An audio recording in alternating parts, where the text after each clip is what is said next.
accidente, etc. Thrill me. Be afraid. Be very afraid.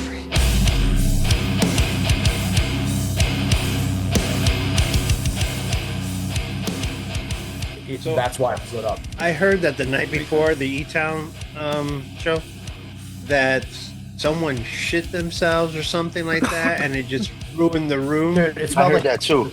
It smelled like someone shit themselves yesterday too. Like you would walk, someone is got dookie in their fucking underwear right now. I want to You find that know, Reddit that might forum. be. The one That thing might I be will a- say, the one thing I will Go say ahead. is the fucking crowd it's weird because it's like all like 25 and under or 40 and over. There's like no 30-year-olds at this fucking show. It's like a way young crowd and then like a bunch of fucking gray beard old fuckers like us. Yeah, I was gonna say the Not poop you, thing Jay. might You're a fucking baby. the poop thing might be a Jersey thing because I played a show in New Brunswick 2 weeks ago, and while I'm standing there, somebody next to me smelled like pure shit the whole time. Is that don't like put that Every on time Jersey. Don't Is put that I that the- on kept is that- catching a Jersey. whiff, and it was terrible. I wanted to throw Motherfuckers up. just don't take baths. it's I see that. it's a new That's mosh it. move. Mid cartwheel, you just shit your pants. Fun story, actually, at that same show. This is how they are with germs. We were hanging outside with Len Carmichael, and some chick dropped her glasses in like the sewer, and we gave them a hanger to get it out. She immediately puts it on her face, and Len is like, "Whoa, you don't want to wash that first before you put that on your face, homegirl?" Disgusting. And then it clicks to her like, "Oh, you know, Oh, now she's like Toxic Avenger now. basically." Got special powers. Nah, fuck, I'm leaving all that poop talk right in the intro. That's how we're starting the episode. Awesome. I like it. It's recorded anyways, so that's where we're gonna start. Didn't somebody shit themselves yesterday? Hell yeah, but so we'll do like a half-ass intro right now to go into it. But welcome to the Horror Flicks and Guitar Picks podcast. If you didn't know where you're at already, this is our monthly roundtable episode. We've only done a few of these on YouTube, so if you watch on YouTube, this might be your first time seeing one of our monthly roundtables. I'm joined by the same old crew of Travis down in the bottom, my bearded brethren, Wren down in the other bottom, the balded brethren. The other bald one to the right of me, which I guess he'd be on the left if you're looking. I don't know how it's going to be when it comes out on Zoom, but right now you're to the right of me. Is Phil, and to the left is Jay. What's up, everybody? How's it going? So, What's up, dudes? What's up? It's going. I'm dragging ass, but it's going. Yeah, we're doing this way earlier than we ever have. This is at 10 a.m. and usually we start at like 10 p.m. on Fridays or something like Do that. that. it's a morning chat. Yeah, So, it's a Sunday brunch. but this is cool though. It's something different. Yeah, I don't hate it. Right, we started it with poop talk, so that's a fun way to What's get up, things. man? What better way? Hell yeah. And of course, our topic today was Phil's choice, and we're talking about old school New York through the way of movies, as curated by Phil himself. Do you want to let the people know the 4 movies you chose? And then you can go ahead and kick off, like, any kind of horror stuff or any music related things you want to shout out before we dive right into the topics as well. Sure. So the 4 movies we'll be talking about today are Gloria, which was in 1980, Taxi Driver, 1976. What else did I choose? Death Wish, 1974. And we're going to round this fucker out with Fort Apache in the Bronx, which was made in 1981. And the reason I chose these is because I always wanted to talk about old New York, just how gritty, dangerous, hopeless, dreamless, crime-ridden that it was, even more than now, like way more than now, even. And that's just kind of how I grew up. So these movies I identify with very much because they capture the time. They capture my entire childhood. Oh, yeah. And I always wanted to kind of just dive into that, I guess. And these 4 movies are 4 different tales from New York at the time. And they were brutally honest to the time and to the neighborhoods they were shot in. And I had a great time revisiting some of these that I haven't seen in a while.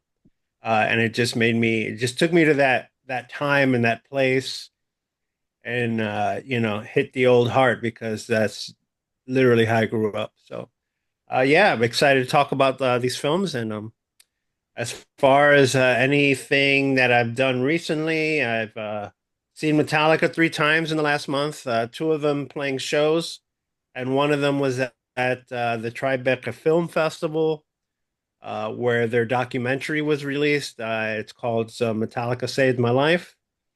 And it's very, I'm not gonna say it's my story with Metallica, but it's very similar where they document these fans that follow them everywhere, that live and breathe the band, and you know how influential they are to their lives, these people's lives, and how Metallica has noticed that, you know, either by seeing these people in the crowd or all the time and things like that, and just kind of like got to know these people, you know, over the years, and you know, they share both sides share stories of what it's like to be in that world, and I thought that was very well done. I enjoyed it very much. I was 5 feet away from Metallica at the red carpet, so that you know made me really mark out, if you want to call it that. Mhm. I've been close before, but just to see them in, you know, just like right across from me, and just seeing how they handle themselves, and you know, with cameras in your face all the time, you know, I don't know, it was just really cool experience to be part of. I got lucky at the end because that show was sold out for months, and I got a hookup, so I got a shout out my boy Charles for that. And what else have I done? I watched 28 Days Later. Oh, yeah. I mean, not days, years later. Yeah. And we can talk about that a little bit if you guys want, but enjoyable for the most part. But you know, I obviously you could tell it's the first of a trilogy, so you know it's kind of that slow burn. So while my friends hated it, I gave it a chance more than they did, and I get where they're going. So I'm gonna reserve judgment till the other two films are done, and then kind of do an overall thing. But it wasn't worse, and it wasn't the best. It was like kind of mid for me. But the good parts were really good. So I have faith in the other two. Other than that, I want to shout out a very special thing that happened to me in my life. Two things actually. The first is that Irate was part of the Bronx Museum exhibit, where they capture the history of heavy music in the Bronx. So it was kind of cool to see the work on the wall. Just photos of us back in the day doing what we did and working hard to make a name for ourselves, and how that ended up on the Bronx wall at the museum is pretty awesome. And I've taken my family there to see it, my mother and everything. So just to see how proud she was, just to see how proud my sons were of their dad was really cool. So shout out to Irate and our legacy, and all our friends that made that wall, like Billy Club and Blackout and so many others deserving of that kind of recognition. And I guess that's it for me. Oh, gonna be a granddad. So we met our son, my youngest boy's wifey, and the baby in her belly. So we're really excited about that too. My wife and I, and that was a really cool get together last week, and lots of cool granddad stuff that I'll report in the future. But I'm ready, and I'm excited. So that's my life. Papa Phil, man, can't wait. Yeah, man, Fam. a young one, Yeah, definitely. young pop Congrats. pop. Sure, that's fucking awesome. Yeah. Yeah, No thanks, more guys. Papa Phil, it's Grandpa Phil. Yeah. That's right. Oh yeah. That's awesome, man, for sure. And that's definitely been that's awesome that you got to see the Metallica thing because obviously anybody that has been listening to these monthly roundtables knows how much they mean to you, you know what I mean, and stuff like that. So that's super cool that you got the chance to go see that and get to see them talk about it and stuff like that. So. And play too. And I saw Wren at day two of that show, and I Oh got yeah. to meet Mrs. Wren, which was a grand pleasure. She's a sweetheart, and it was cool to finally meet her. The MVP of the household. Yeah. Oh yeah. Rand, that's a good segue for you and what you've been up to. What have you been into with music and horror and stuff like that? Well, I saw 28 inches later. Because that was the most important part of Yeah. the film. Yep. Yes. I saw I took my little hellion of a niece. She's 11 to see Megan 2.0. Oh, yeah. I have to like, I can't take her to see like, well, I wouldn't take her to see Terrifier because I'm not subjecting her to trash. But I have to pick I have to curate what I do and don't take her to. But she loves she loved the first Megan, so I took her to see the second one. It's fucking dumb as hell. I laughed a few times, but it's not a good movie by any stretch. She liked it, so that's all that really matters. As far as music, well, currently this weekend while we're talking, I'm heading back up to Hellfest a little bit later today, and yeah, that's really it. Dead Guy put out a fucking album of the year, so I've been kind of fucking just jerking that thing off for a while because that album rules. That's really all I got. Oh yeah. No, I've been digging the shit out of that too. I was about 2 weeks late starting to listen to it, but now that's pretty much all I've been listening to between that and just other podcasts. But uh, oh yeah, what about you, Travis? What you been up to? Kind of the same shit as everybody else. I've gone to some shows recently. Like I saw that 18 Visions run that happened a couple weeks ago. Uh, some shit like that.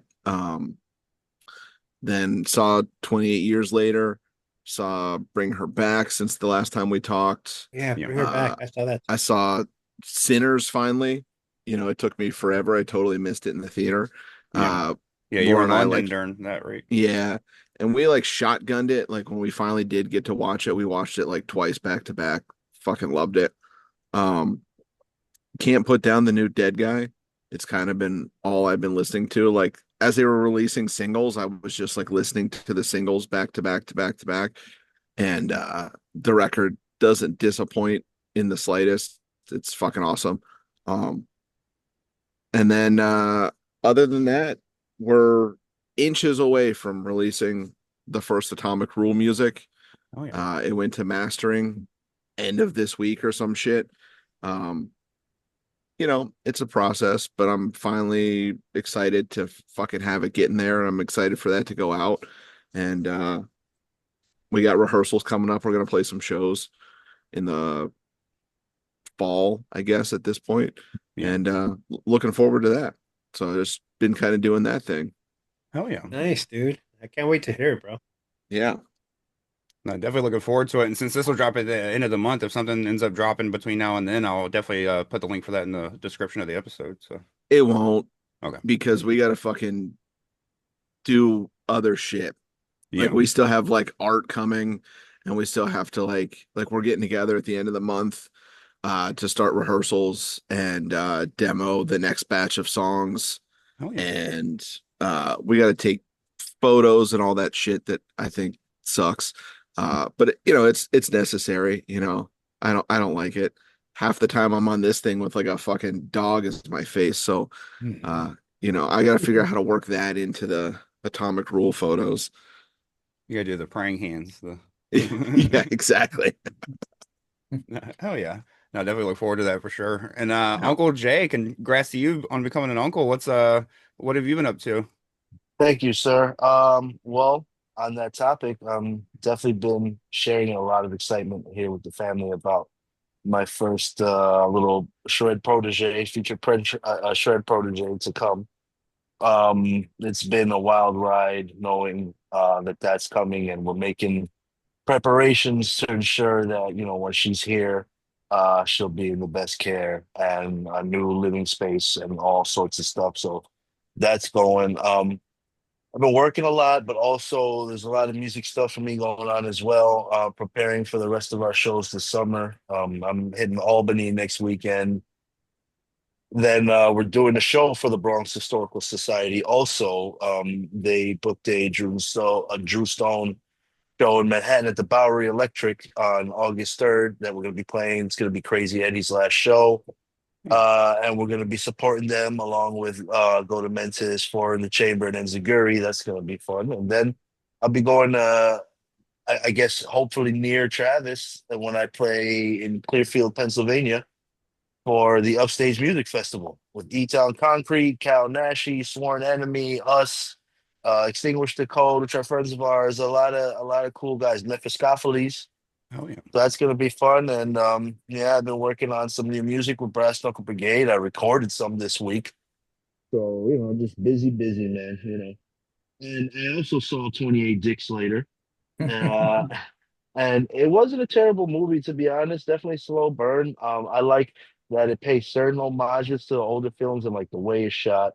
And also it stays true to the really gruesome special effects. Like it looks really good. The bloater zombies, all that, like the concept of the special effect that I thought was cool to begin with. It's kind of like Left 4 Dead when you think about it.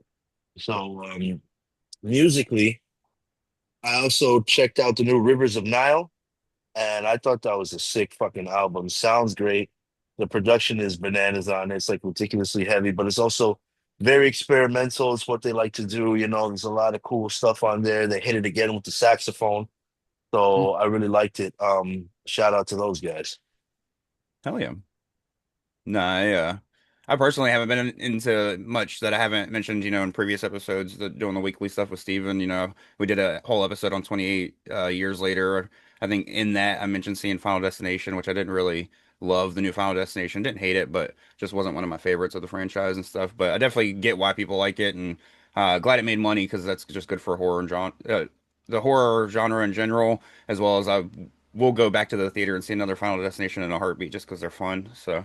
Uh, Other than that, music wise, I'm with you guys. Just been listening to Dead Guy. On the non-heavy side, I've been listening to Lola Young. She's been dropping a couple singles and stuff like that. She's a new like pop singer that I really enjoy, but she does like a little bit more like she has like a little bit more raspy voice and stuff like that. So, other than that, I did watch all these movies for the first time except for Taxi Driver. So that was fun to get to dive into some old school movies for because doing this podcast, I try to keep up with the newer movies, and I get so little time to watch movies that most of the time when I'm like watching movies for the first time, it's either newer stuff, or if I'm gonna watch something that I know I might fall asleep or something, then I just rewatch one of my favorites.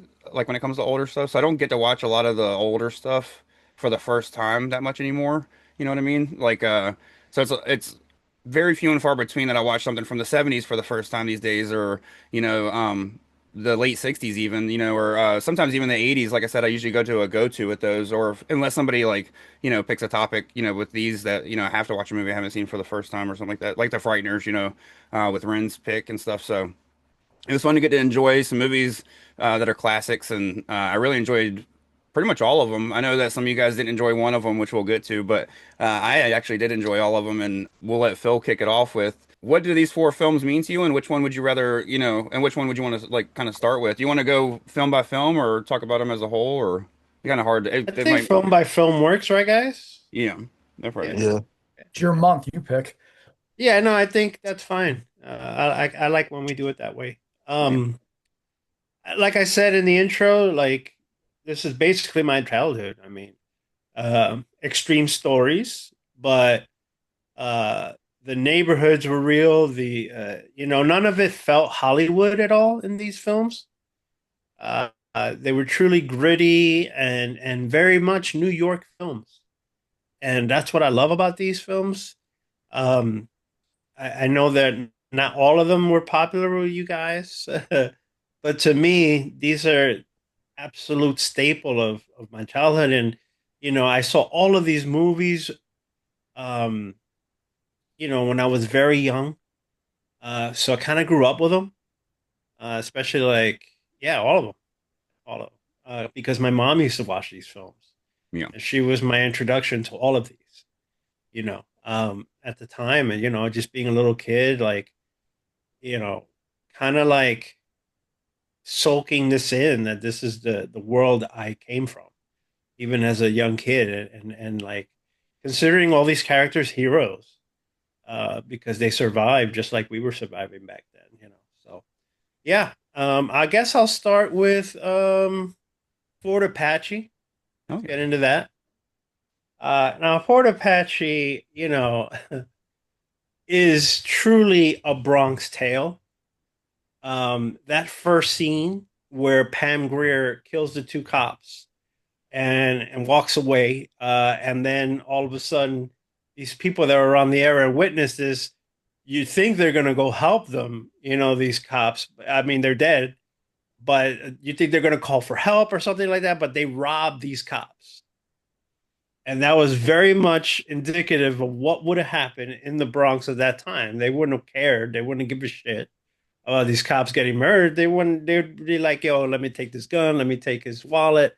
Let me take that kind of shit." And it's like, just that whole set where you see the Bronx in rubble because all those buildings used to be abandoned, and a lot of landlords used to set their buildings on fire so they could collect insurance. But people still lived in this rubble. Like a lot of families who couldn't afford places would just hole up. Drug addicts would hole up in these places and survive in them. And I thought that Fort Apache really truly captured the Bronx as real and as gritty as it was back then. There was nothing nice that happened in this film. You had um, a young lady, maybe 14 years old, giving birth in her apartment, keeping a secret from her parents, and then these cops had to come and deliver the kid. Like so much really real shit that goes on in the Bronx even to this day that is captured in this film. I think that this is definitely my favorite Paul Newman film. I didn't see a ton of his film, but I saw enough. And this was definitely his greatest day. I thought he was badass cop, living in a war zone, and that's what the Bronx was. The Bronx was a fucking war zone.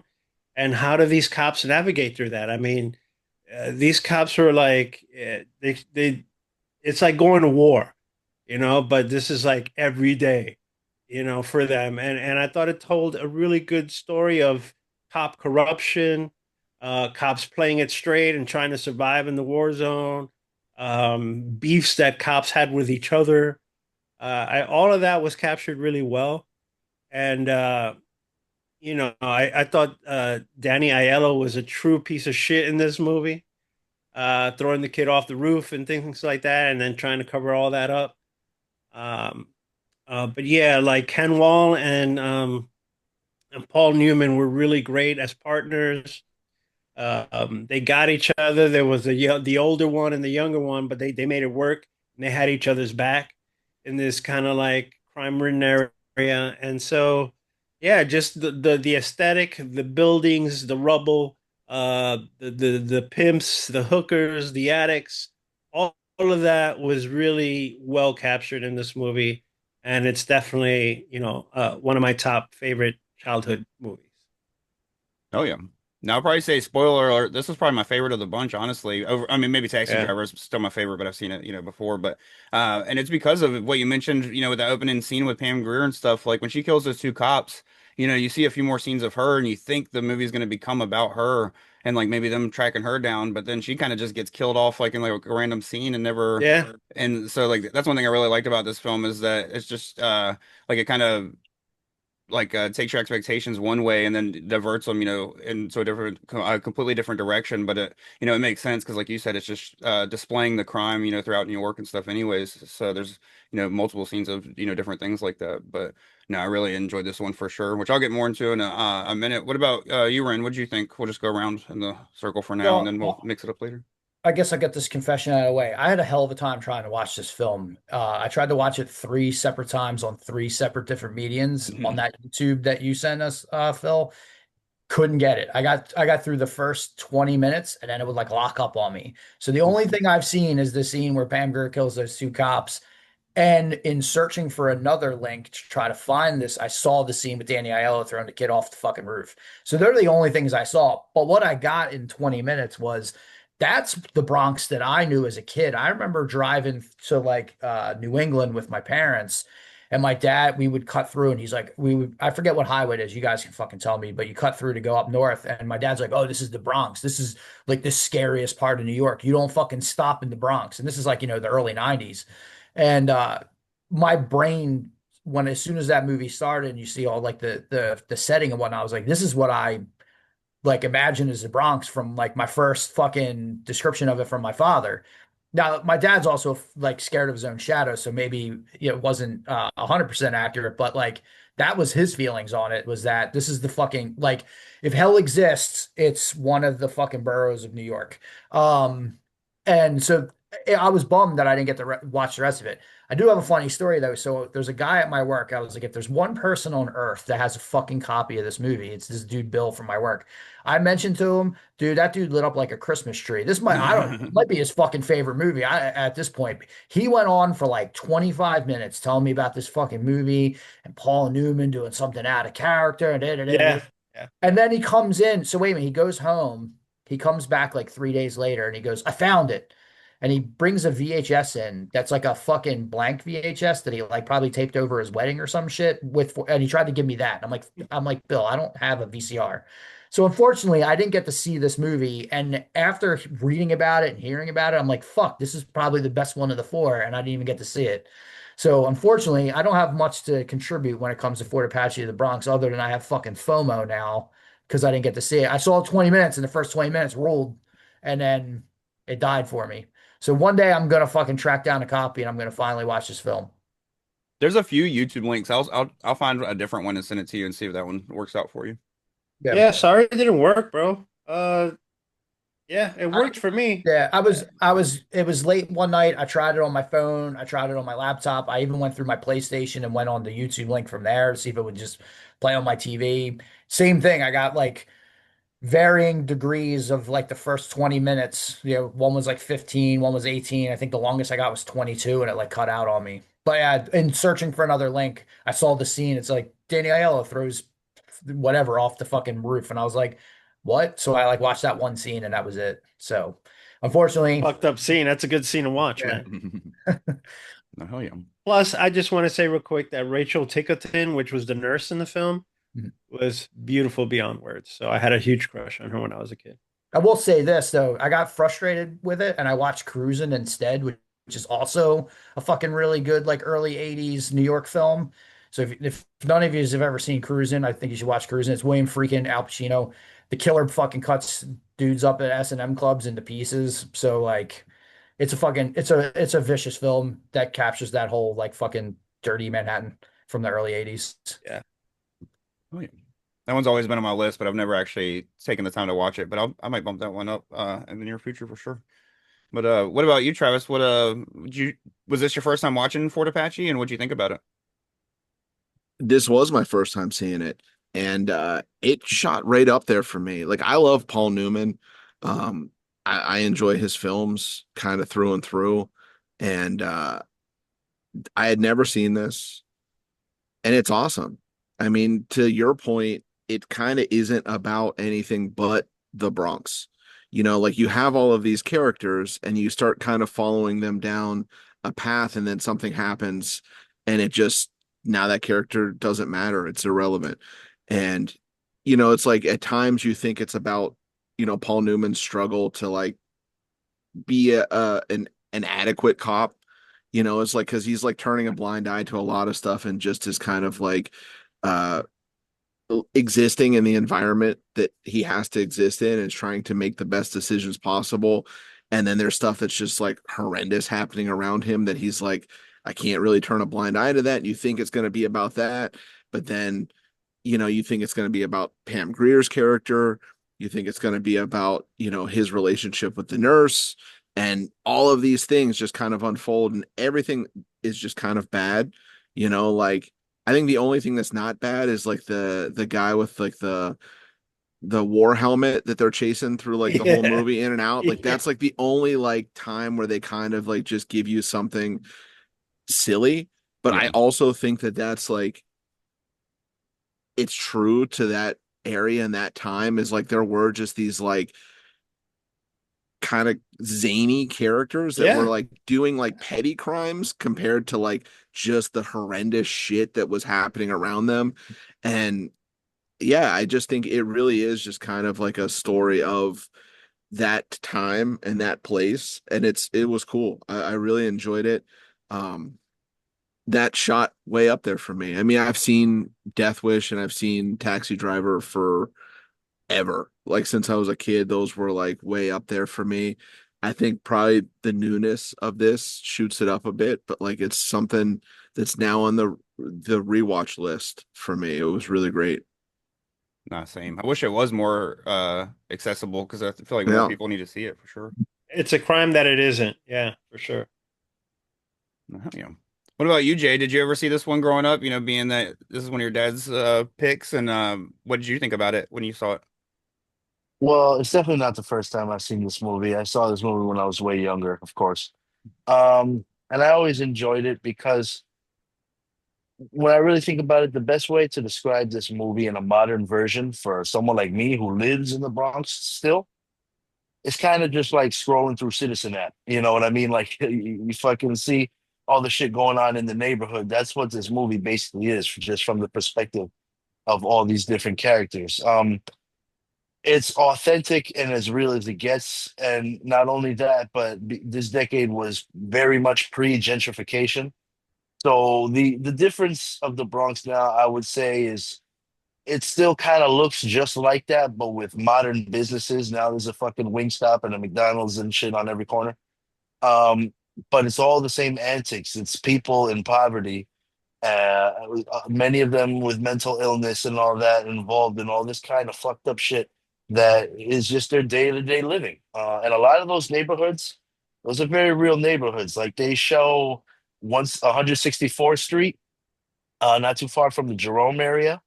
For those who are unfamiliar with the Bronx, you can reference that as the neighborhood of the Joker stairs. Those stairs are notoriously known for fucking bad shit happening. You can't roll through there if you don't know somebody, or if you don't know what you're doing at certain times of night. Also the 41st precinct that they show in the film, that's a real precinct. The Yep. neighborhood is a little further down. It's close to the Southern Boulevard in Bruckner, but it's a real precinct. They referenced the 149th Street, Third Avenue area. That's like the fentanyl capital of the Bronx. It You is. go, you go It's over zombie there, land now. Yeah. and it looks like 28 years later. And Yeah. that's not even a joke. I Yeah. frequently go to the East 149th Street, and I'm always harassed. Yo, Papi, you got that? You got that? Fucking dudes hanging out on the block. I got that right outside my door. Also, all the hookers, all that. I got hookers in my neighborhood. It's all the same shit, and um, it really captures what this place is. You know what I'm saying? In the And they're time, all by very not accurately. far from the stadium too. Yeah, that's the other thing. Yankee Stadium, what people don't know is that that's one of the worst neighborhoods to come to. You go to the movie theater up the block, and shit goes down, man. And it's right by the courts too. That's the other fun thing. All in all, this movie, there was a comment on the YouTube link that I saw that talk about all the negative things, but it also creates like that vision of the vibe of the city for people who are trying to enjoy themselves, hanging out on the block, listening to the Spanish music or the hip hop or whatever, partying with, whoever your local neighborhood people are, a unionized community to a degree. The comment was, New York used to be fun. Now it's boring and expensive, which is very true. But filter in that same grit, graffiti, all that shit, crime. That's what it is, man. So it's an authentic movie, and I always appreciate it for being that. And that's pretty much what I had to say about Oh yeah. Before we move on from the hookers outside, do you have a favorite or I'm just kidding. Yeah. it. Unfortunately, not. Yeah. No, no, I really enjoyed You know what I will say? I prefer if they have teeth. it. Real ones. Hey man, I don't Uh, have teeth, so I can't be talking. But no, no, I enjoy this movie a lot, and it's one of those things that have never really experienced in New York. I went one time when I was a kid, and we were just traveling through on the way to New Hampshire, and we stopped, and I remember my this guy like asking my parents for a ride, even though it was like obviously like a full family on a trip and stuff like that. We were like in downtown somewhere, and they just were obviously like in a rush. They were like, we should not have stopped at McDonald's. We should have just kept going. And then as we were like on one of the bridges, I was like waving to taxis because I was just a naive kid. My mom was like, "Don't do that. They're not nice like that here." And I was like, "Okay." And that was like literally my only experience ever with New York, other than through film. So, uh, but that's one of the things is like just films like this that have that gritty like 70s vibe, and just like Taxi Driver and stuff like that's why, um, you know, that's one of my main references when it comes to some of the 70s and like 60s films is like Taxi Driver and stuff like that, or I can't even think of one off the top of my head to compare it to, just because my head's like filled with these four right now, but like I immediately want to go Gloria, but we're about to talk about that. But no, Fort Apache was awesome, and I liked the way that like the story is just like several things, and it made me wonder because this is called Fort Apache, the Bronx, because there is a film from like the 40s called Fort Apache that's about like Native Americans and stuff, and like a new chief coming to town, and I just that's what I was looking at on my phone real quick was like the synopsis of it because I haven't seen it, but it seems like it's very similar in like not plot, but just like deals with the same types of things, like the Native Americans dealing with racism and all this other stuff. So, have any of y'all seen that or heard about that to know, how close it is? But I didn't see it, but I do know the film you're talking about, and it is exactly that, the Native American times, I guess, going up against cowboys and attacks and all of this stuff. So definitely get the reference, but that's why they named it the Bronx after Fort Apache. yeah, no, I just thought that was a Because cool it's a war idea. zone. Yeah. Same kind of war zone that the Indians had to deal with back then. No, I thought that was a cool way of like pairing those two things, you know what I mean? Like showing that times haven't changed without even doing the same story, you know what I mean? So It's a hostile territory, yeah. that these cops are trying to defend. So No, it's yeah. very similar.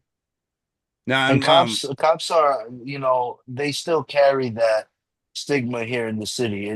Between citizens and police, it's not exactly a great relationship over here. And I don't think it ever will be, to be honest with you. So, that's definitely represented too. no, no, without giving away too much because I know you haven't seen it, Ren, but I like how the end is kind of left, open still. You know what I mean? There's still some things that have to be resolved, and there's still some things that Paul Newman's character has to deal with, and but it still ends on like kind of a hopeful note for him. You know what I mean, and his partner and stuff in a way. But my reference before this movie for Paul Newman was always Slapshot because that was like my go-to. So I still love Sure. Slapshot, but Yeah. this is definitely up there. But no, hell yeah. Well, which one did you want to jump into second, Phil? Okay, so I'm just gonna get it out the way, and we're gonna go Gloria because I know this wasn't a favorite for everyone.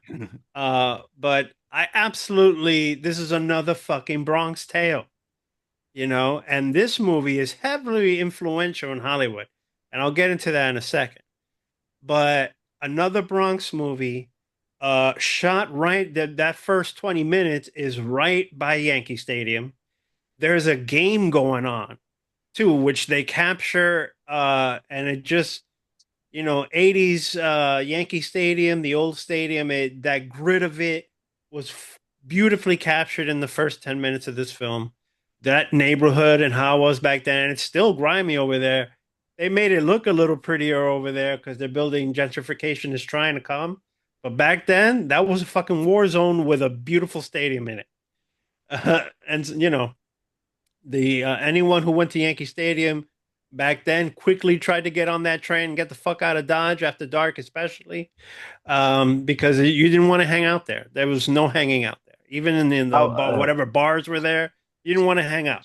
Now people hang out there, whatever. It's a little cleaner, but boy, that was a neighborhood back then, especially It's back not then. much cleaner because that It's not neighborhood much cleaner, but it's still they're trying. sucks. They're trying though. Yeah. Before there was no trying. Good luck to you after the game or before it. Mhm.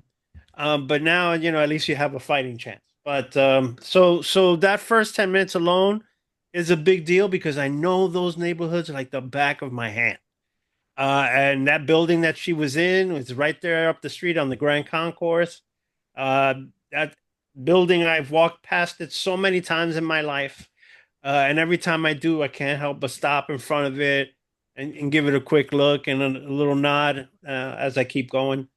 But Gina Rowland plays Gloria, and she gets into this situation where, her best friend is in trouble, like her family's in trouble with the mob.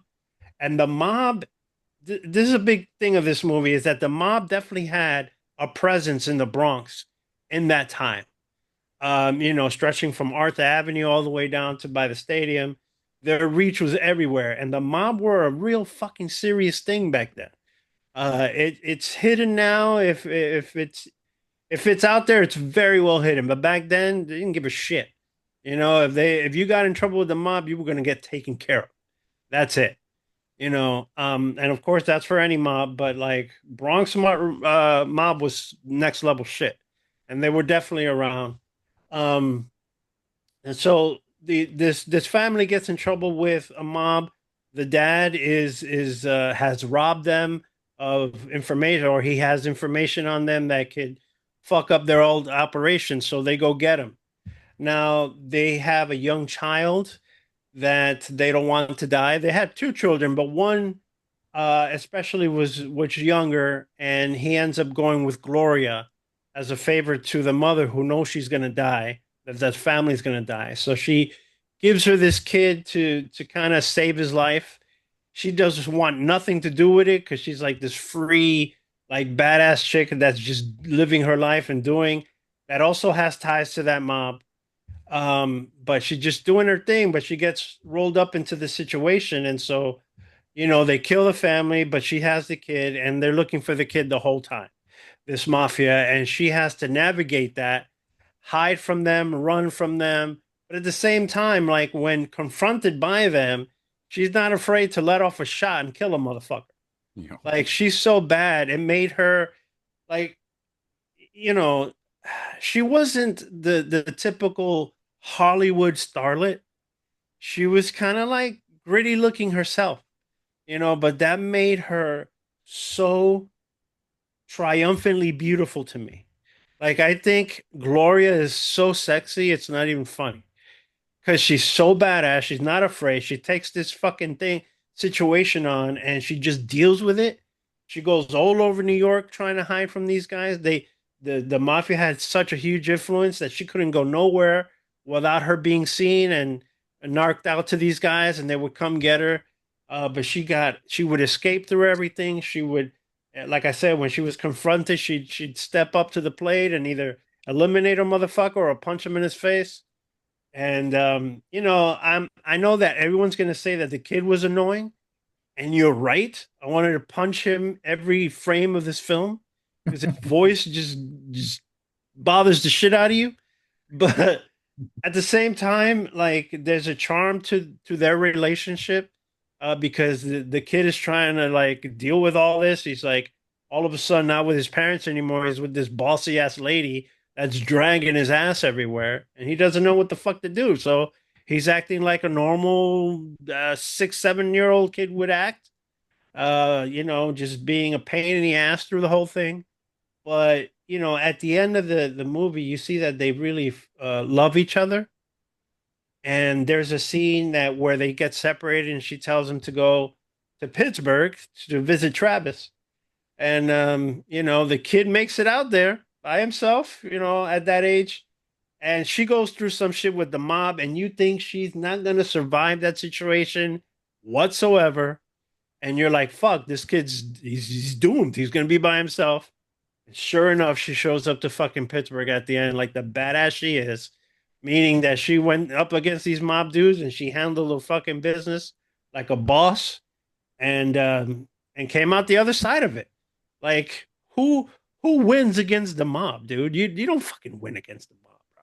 But she did that, and she's badass, and that's why I'm gonna love that woman forever. Right after she died, I got an autograph from her from that film.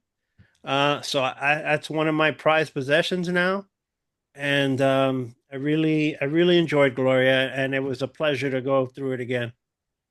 Because a time and a place it reminded me of. Oh, yeah.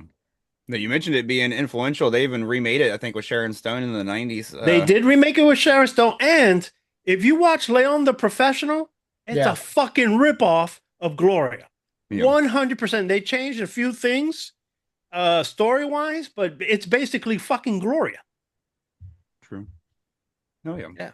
I will say that I would have got her to autograph The Notebook. That's my point of reference. I love that movie, but She did do The Notebook, yes, sir. Yeah. No, that was kind of cool though. Like that's one thing I like about watching these old films is when you see something like, for instance, Taxi Driver we'll get to, but Harvey Keitel, that was my first time seeing him younger, What a piece of shit he is in that film. I love it. But even like films like I think it's called not One Dark Night. That's the Tommy McLaughlin movie, but the some Wait Until Dark with Audrey Hepburn, where she plays the blind girl. That has like a young Alan Arkin in it, and I just remember seeing that for the first time and being like, "Is that who I think it is?" You know, because I was watching it because of Audrey Hepburn. You know, just like this movie, I was watching it. You know, just because it was on our plan. So like as I was watching it, you just start to realize, oh shit, I know that person just in in 40 years maybe. You know, so that was a fun little Yeah, surprise. yeah. But A what lot of about humble beginnings for actors in these films. yeah. Oh yeah, that's especially fun to find like one getting killed off in like a small little horror film or something. But what about you, Jay? What was your we'll jump around we'll go backwards this time and then we'll jump around in the next two films. But what about you, Jay? What was your introduction to this film and what did you think about it? So the funny thing is, this is the one film that I couldn't squeeze in time just because I've been so fucking busy. I apologize Fired. for that. Fired. But what I can say is that on the topic of Bronx and Mob, is that it was a very real thing. Little Italy, that whole section that was all theirs, and they handled their business. But also, there's other classic movies that reference that culture too.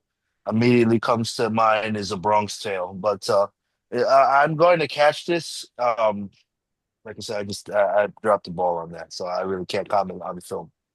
Oh yeah. Well, the Doug. next two people might say you're lucky for that, but what about you, Travis? What'd you think of this one? I didn't like it. That's it. Just point blank. I mean, I didn't. I watched it, and from like the first scene to the last scene, it just was a total miss for me. And I'm sure that there's something to this film of value. You know, like hearing Phil speak about it, it's like I feel like I'm just missing it.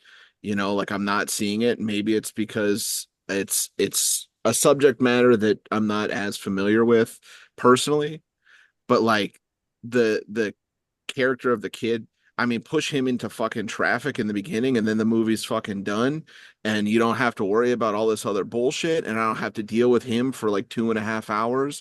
Uh it just I couldn't get away from like how polarizing like that character was. Like he was just like, because that's the thing is like, yeah, you have this character of Gloria and she's a badass, sure, but then she's just like having to listen to this like incessant whining and bitching from this fucking kid this whole time. So what type of badass are you that you're not just pistol whipping this fucking kid and just leaving him in the fucking parking lot somewhere and just moving on with your life? It just like it I just couldn't get past that personally.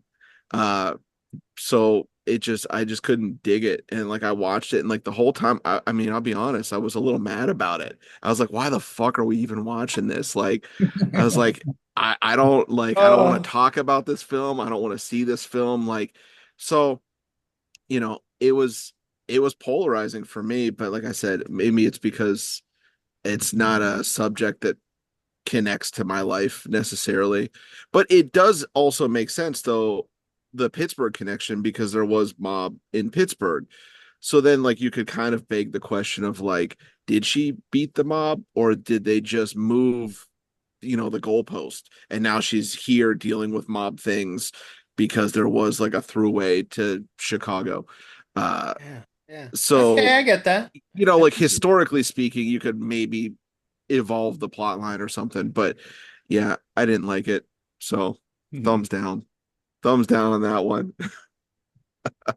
My only pushback that I could say on the not knocking the kid out is you could also say she's a woman of her word because she gave the True. family her word that she would take care of the kids. So, Yeah. she could that could be an excuse there. But no, I do definitely understand what you mean though. There's some times where she could have still been a little harder on him at least, do something. But no, he was going through some stuff, which I'll get to when I go. What about you, Ren? What'd you think about this one?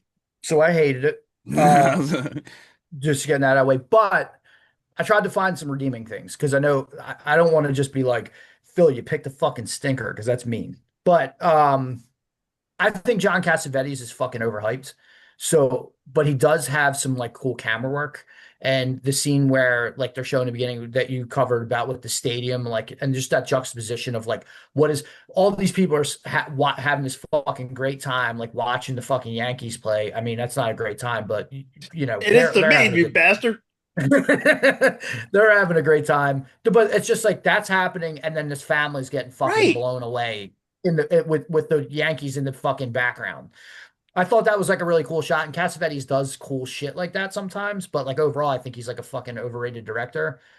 The kid and how awful his acting is, and some of the decisions that Cassavetes like had him make, like just some of his dialogue makes it too hard for me to like it. Like it's I think Gloria the character, she's cool.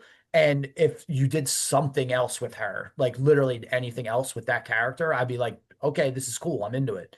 But that kid is so fucking jarring that it like every time he's on screen, it took me out of it. Like the scenes that he's not in, like when she goes and sits down with like her former lover, like the head of the mob and all that stuff, and they're having that scene. He's like, let's have a cigarette together. And she's like she basically knows like I'm not getting out of this. I'm gonna fucking end up having to kill a couple of these people. Like that scene's cool. Like anything that doesn't involve the kid is great. Like when she fucking confronts all of them in that restaurant, she's like, "Give me the fucking gun." She takes all the bullets and shit. Like that scene's good because it doesn't. I mean, the kid's there, but it doesn't involve the kid. I don't know. Like there's just certain things that like I made my name John Adams Razzie Award because like that kid is bad and it just keep every time he's on the screen it just fucking keeps taking me out of it. Um and at the end I was just kind of like that's 90 minutes I'm never getting back because of that. But like I think like I said there's some redeeming qualities about it, but like it's not like a zero on the fucking scale, but this one was a tough one, Phil. But I like I said, like when probably my favorite scene in the whole movie is when those dudes roll up in the car and they're like, "Give me the kid," and she just fucking shoots him, and then like the Yeah. car like flips over and she just like walks away. I'm like, did no one fucking see her just blow these dudes Yeah. away? That's why I love it so much because she makes me love that movie. It's Yeah, her. It's the fact that I fell in love with her as a child because I thought she was so badass that keeps me in it for me. But I get the kid thing. I know it I annoyed me too. Yeah. I think if I had seen this like 20 years ago, it might be a little bit different. Or if I saw it like young, like you did. But seeing it at 42 in 2025, it was like because also, as you said, like Luc Besson has credited this movie because I did do some research on it. He did credit this movie as like an inspiration for when he wrote Leon. To me, Leon's like a fucking top 20 film of all time for me. Like I fucking Yes, love that movie. I love it too. So as I'm watching it going, well, I even said to myself, I'm like, this is probably an inspiration. Like, there's no way that this movie, because I had heard of Gloria before. I'm like, I get that Luc Besson's French, but like, I'm like, he knows who Cassavetes is. Like, all these fucking weirdo directors know who John Cassavetes is. So when I found out that this was like his inspiration, I'm like, yeah, that makes sense. But like, I feel like he perfected the story because everything in Leon is fucking less jarring. Like, I actually like all those characters. Um, is Gloria or Leon like the fucking like who's more badass? I don't know. I mean, I also like Luc Besson's ending better. Like the fact that he blows himself up, like he takes him out. Like I thought that ending was like is just better. So for me, like I have my version of the story that I like more. And maybe if I flipped them around, it'd be different. But unfortunately, Leon exists, so that's another strike against Gloria. Oh, and just so you know, they did do there's another remake of it, but it's like it's loosely a remake. It's called Proud Mary. It's got Tajiri P. Henson as that character. Oh, And Yeah. then I think there was also a movie called Julia that has Tilda Swinton in it. I've never seen it. That is also like heavily inspired by this film. oh yeah. I might have to check out that Proud Mary one. I didn't even know about it. Or I think I saw the title, but didn't know that's what it was about. You know what I mean? Yeah, it's there's definitely I've seen it, not knowing that it was a Gloria like loose remake. But now that I've seen Gloria, I'm like, oh yeah, there's a lot of similarities. Don't go into it expecting Gloria, but with Tajiri B. Henson. Yeah. But once you watch it, you're like, oh, I see the similarities. Hell yeah. No, this was one that when we were trying to fit in movies, but when we were going to record originally, I was literally like grilling burgers and watching it on my phone. And I'm not gonna lie, after that opening scene where the family gets murdered and the kids like yelling at her, like saying "mommy" and "daddy" and stuff, like I started tearing up. Like that shit got to me because I was like, that sucks. Like to lose your entire family, like your sister, everything, like, and to just be in the other room pretty much as it happens. I was like, that's fucking wild. So that the movie gripped me kind of immediately. Uh, and I really love the character of Gloria and like all the stuff that she does. I do agree the kid after that like kind of becomes annoying. Like his acting is bad. Like in that scene, even in that scene, his acting's bad, but I can kind of accredit it to him freaking out about his parents and stuff. But later on, it's like he does become a little bit much, and then the movie itself becomes slightly repetitive. You know what I mean? Like there's just not much to it once they're on the run. But I do like the climax of the film. I like the movie overall. I love Gloria and all the badass shit she does. And then because of that opening scene got me so good, I think that's why I enjoyed the film more. You know what I mean? Like I wasn't um like I didn't get annoyed by the kids so quickly. I will say I did get annoyed by them though, and definitely am interested in the remake just because I want to see if maybe they got a better kid actor. But like you said, Ren, at this point, there's so many ways to watch the story that I don't know if I'll return to this one necessarily just because the kid is kind of a bad actor. But I'm glad I watched the film and I did really enjoy it. Honestly, it's probably tied for third with Death Wish for me, which we'll get into. But uh, honestly, my complaints with this film are the exact same complaints with that one. But The oh, Sharon Stone version of this was bad. I didn't like it. okay. The kid is better, I guess, right? You could tell, he took some sort of acting lessons. But Sharon Stone could never live up to Gina Rollins, never. And she tried, but it just failed miserably in my eyes. And am I biased? Sure, I love Gina's version of this character.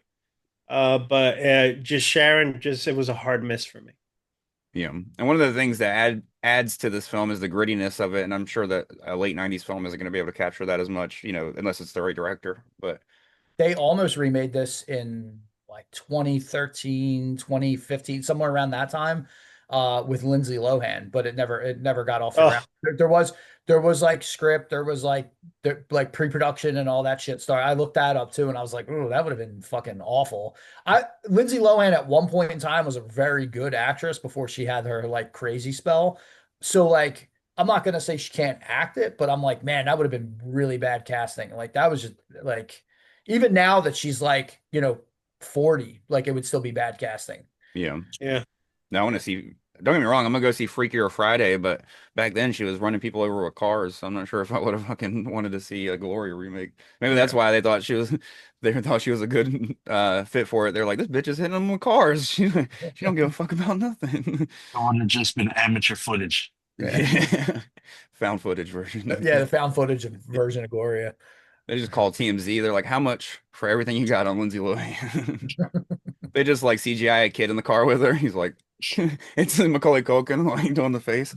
But no, hell yeah. But what about which one do you want to go into next? You want to go Death Wish or Taxi Driver next? I'm gonna go Taxi Driver. I'm gonna open it up by saying that me personally, this is De Niro's greatest day. De Niro's body of work is legendary.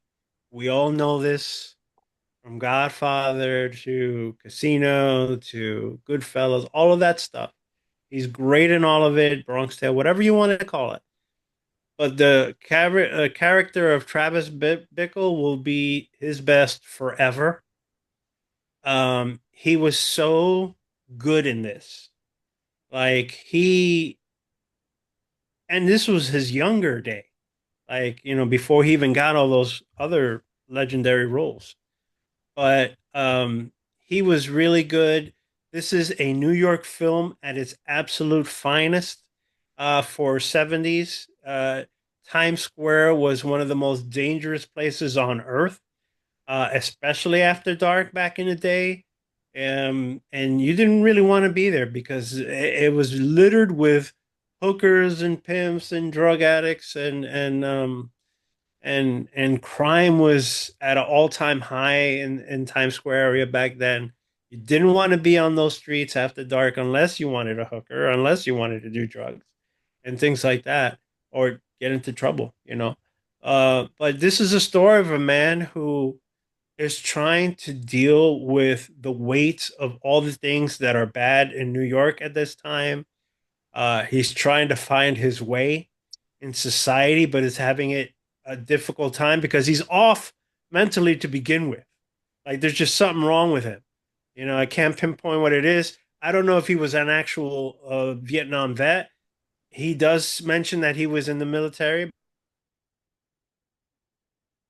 but I don't know if he was coming off of that, a tour of that, and then just trying to deal with society. But if you're coming out of Vietnam, New York's probably the worst place you want to be in at that time. Just because, you know, guns popping off, like a lot of shit going on, could definitely contribute to PTSD heavily at that time. So, just a man that's trying to like deal with everything that's going on, corruption and politics too, is something that like really getting him down and shit like that. And then he meets this woman who, you know, he's really into, but because he's not right in the head and he takes her to like this porno movie to see in Times Square, she fucking like, hey man, I can't fuck with you, and walks away from the situation. And it starts to really turn his wheel to the dark side, and then he meets this young 12-year-old hooker and see what she's going through, and that really sends him off the rails. So after that, he's just that's it. He snaps. He becomes a vigilante at that point. Uh, you know, tries to kill a political someone running for president. He tries to, or he does kill a bunch of people in the end, trying to save the girl. So he's like an anti-hero, kind of like vigilante type dude, but like it captures 70s Manhattan to perfection. Because you know, just like the Bronx, it wasn't the safest place in the world, especially that area of New York, with all the lights and everything and how pretty they tried to make it. If you walked over to 8th Avenue and beyond, you were in a war zone, 100%. So they captured that pretty well. You know, people like jerking off in his cabs or fucking in his cab, all that shit happened back in the day. Um, you know, and it was really hard to be a taxi driver because you didn't know who the fuck you were picking up. All the mentals and all the criminals and all the just sick fucks out there would get in your cab. And so you had to deal with that, and you had to deal with society's norms back then, which weren't great. And it's basically a descent into madness. But he ends up saving this young girl, and just when you think he's going to go down and go to jail, if he even survives, because he got shot up too at the end of this film. Um, but he ends up being the hero of the story. And I thought that was awesomely done. And that scene when he goes to save Jodie Foster is one of my favorite, most iconic 10 minutes of film ever. And yeah, he was badass. He was punk rock. He was just, Travis Bickle is an icon to me. And I love that movie so much. So I'm glad it was part of this because it really does also tell the tale of New York, but outside of the Bronx, just how the rest of the New York was. And it wasn't much better than the Bronx. And he couldn't take it anymore, so he flips the fuck out, and I love it. No, definitely. I agree. I think my favorite De Niro movie is Goodfellas, but this is probably his best performance. If I had to give him like a best performance thing, this is definitely up there though. Is like That's right, Travis. movies of his, but That scene right there, that very shot is. I had to get that. It's in my collection. Yeah, that's the best shit ever. oh yeah. And Travis, you can go next with this one, especially since it's your background. What's your thoughts on Taxi Driver? And do you remember the first time you saw this one, or? I do. What I love the most about this, though, is Ben Stiller. You know, when he's talking about milking the cat, that's my favorite part of this film. Oh, meet the fuckers. You know, come on, guys. You no sold the shit out of me on that. I was confused for a second. I'm still trying to wake up here. God damn it! It's like I didn't see that.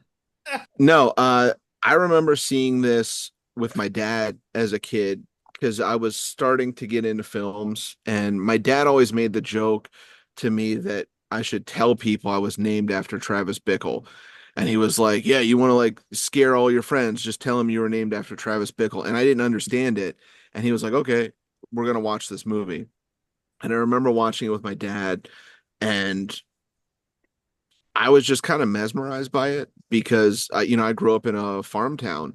So New York was such a foreign place to me as a kid. I mean, I probably saw this when I was 8 or 9. So like the idea that there was a place that existed like this that was just on one hand this beautiful kind of like fantasy land of lights and success and all of these things, but on the other hand was just absolute madness was like really interesting to me. And I thought that like, I mean, like obviously you love De Niro in this, but I thought that like this was like kind of what built a fondness for like Scorsese. Yeah. So it's like seeing his work on this and how he captured these things, because like similar to Fort Apache, it's like okay, there's a story happening, and the focal point is obviously De Niro's character, but you have all of these other things happening around him that like even though he's going through all of these things, you see an entire city of people just going about their day as usual. And even like people in his life, he's encountering them and they're like, dude, just settle down. Like you're taking it too seriously. And you realize just like how minuscule his storyline is to like the ecosystem of the world around him. And it's like he goes and like kills people and like literally the city doesn't fucking care and nobody gives a fuck. And like his life is meaningless, same as the pimps and same as the hookers and same as, whoever. And I always thought that was really interesting to me. You know, I think growing up in a town where like there was 96 people in my graduating class, I knew every one of them very personally. And so this idea of a place where like you can literally go on a rampage and no one gives a fuck, not only speaks about the city, but also like the culture of like metropolitan life and things like that. And I always thought that was really cool. And I think that like they do a good job of, you know, showing you inside the back of a cab. I mean, it's like, the years down the road, they did like Taxi Cab Confessional and you got to see all that shit in real time. And to think that like Scorsese was able to capture that, like decades before, and you're going like, oh shit, as somebody that had never been in a cab, it was like, oh fuck, people fucking cabs, like that's not even an idea to me, or like even like Scorsese's cameo, like that whole Yeah. thing is like the idea of like him just like driving him to a place to like have this fucking breakdown in his own life was crazy. And then of course, like the character arc of Travis Bickle is exciting, and it's kind of mesmerizing in like a weird fucked up way because you're watching somebody that's unwell and like you're seeing all of the symptoms, and it's just like I remember like when he's like burning his arm hair off on the oven, I was just like, man, that's wildness, like that's hard. That's And hard, bro. Yeah. yeah, and you're just like, man, this guy, you don't know if he's cool, like if you want to like idolize his character or if he's just like totally fucked up. And it's like as I've gotten older, I realized like if I encountered a person like that, I don't want to be their friend. They're a true psychopath, and he's like he goes on a rampage to protect a child from her own decisions and the life of the city and whatever, but like at the same time, I don't know. There's probably more responsible ways to do that. But like, at that point in time, probably not. I mean, look at these other films. Like, I mean, New York was a crazy place. The first time I went to New York in the 90s, I remember being in Manhattan. My dad and I stayed in a hotel, and some guy was just took all his clothes off in the street and was fighting the cars driving down the road and then trying to lay in traffic and get run over. It's a pressure cooker. It's a place that like will make you lose your fucking mind. And I think that this movie does that really well and it tells that story. So I've always had a great fondness for this, and probably because it was like my first look into that world as a child. You know, it wasn't it. Yes, it's fictional, but it also feels a little bit like biographical. You know, like because I think it did such a good job of capturing what was happening at that time in that place. So. Definitely. Oh yeah. No, hell yeah. Now I'm gonna go ahead and jump in next, actually, since a lot of my stuff is kind of elaborating on stuff that Travis and Phil already said, and because I don't want to go last every time.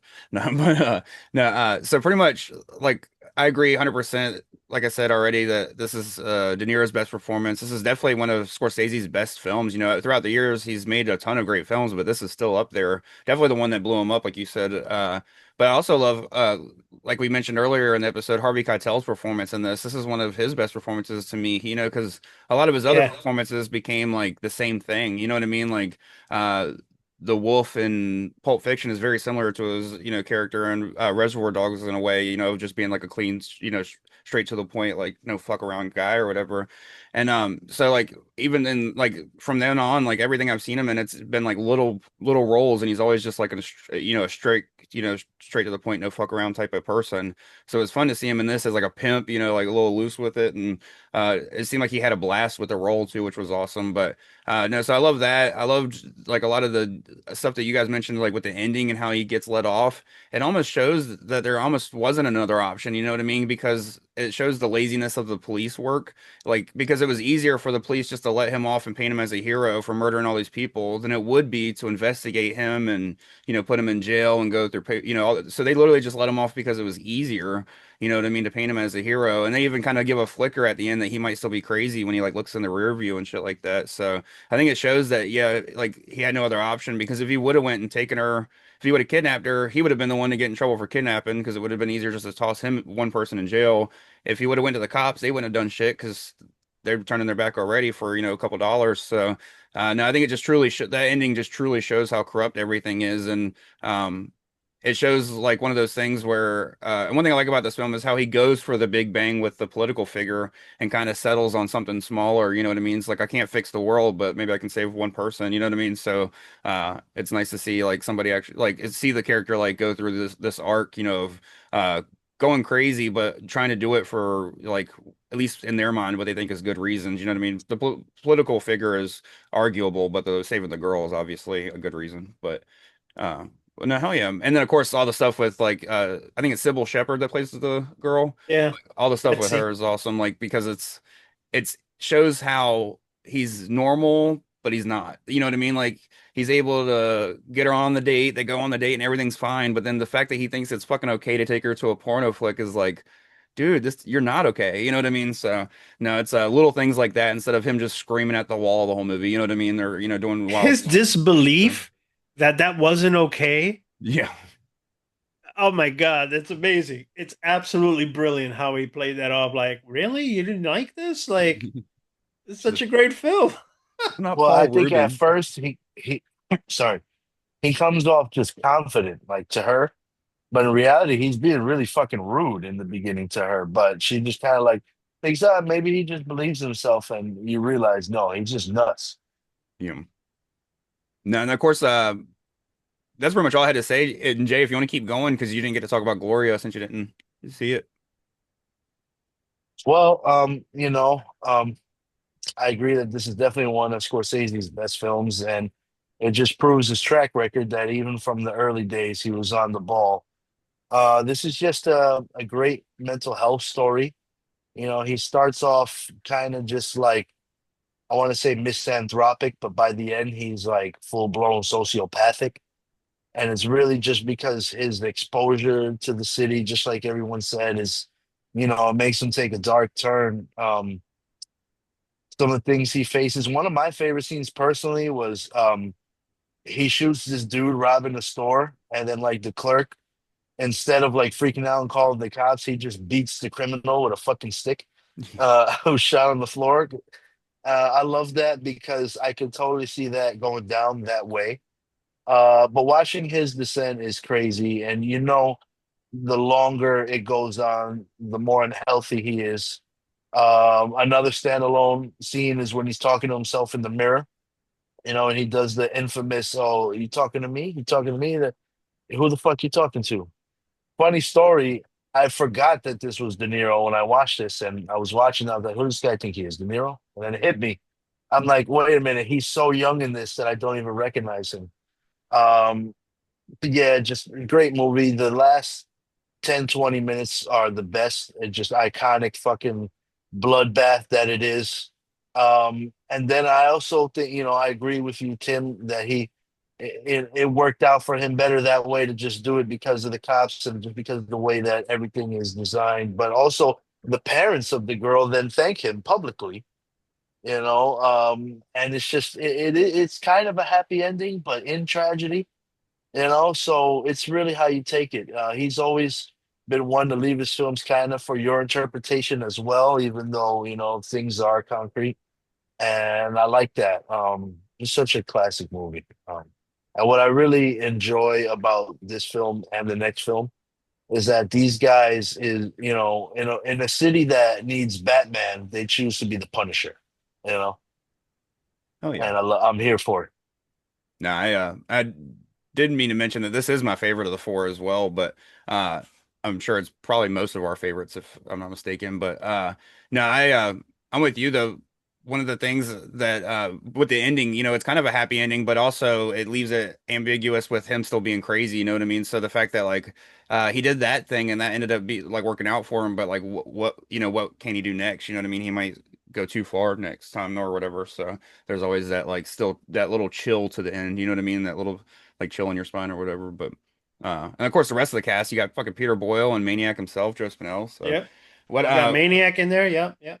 but what about you, Ren? What was your thoughts on this? Do you remember the first time you saw it or So I saw this really young, and too young to like really understand it because like I don't know, I guess I was probably a young teenager and everyone was like watching like people were coming in with Scarface shirts and Taxi Driver stuff. That You Talking to Me was always like like, and I remember being on in my house early and my dad was like, "You can't watch this film, like go away." And I understand why, that I'm older. So for the longest time after the first time I saw it, I was just like, okay, it's a cool story. It's violent as hell at the end and whatnot. But like I always, for the longest time, was like Travis Bickle's a fucking loser. Like for the longest time, like that's how I viewed that character. And not until I was like older in life that I realized I'm like, no, this dude's like a victim of like fucking like society to a degree. I'm like, comes off Vietnam, goes into New York, which is like it might as well be fucking Vietnam again. Like he never gets out of like the fucking shit. yeah. And like loses his mind over the next 2 hours of film. Um, I think I always like didn't give him a chance or give the like I still don't think he's like a good guy. I think he's a like a victim of circumstance. But like I think all the stuff with Sybil Shepherd and whatnot, like just how he's like kind of a prick and then like takes her to the porno. I was always like, this dude's a fuck like what? But you can tell that there's a human still in there. Like while he's going like psychopathic. Well, I would almost say he's almost sociopathic, but because he wants to fucking kill that the guy running for president. But the fact that he's like, no, I'm gonna save this girl. Like that says that there's some like human in him. Like he's just not like all ego and whatnot. And at the very end, I'm kind of like, okay, like he did something. Like there's still a human in there. There's still hope for him. Maybe he can like overcome the demons of Vietnam and living in Manhattan in the fucking 70s. But obviously at the end when he like fucking like looks in the mirror and he gets like fucking agitated again, like you're like, maybe he's just gonna fucking go kill everyone until he gets caught.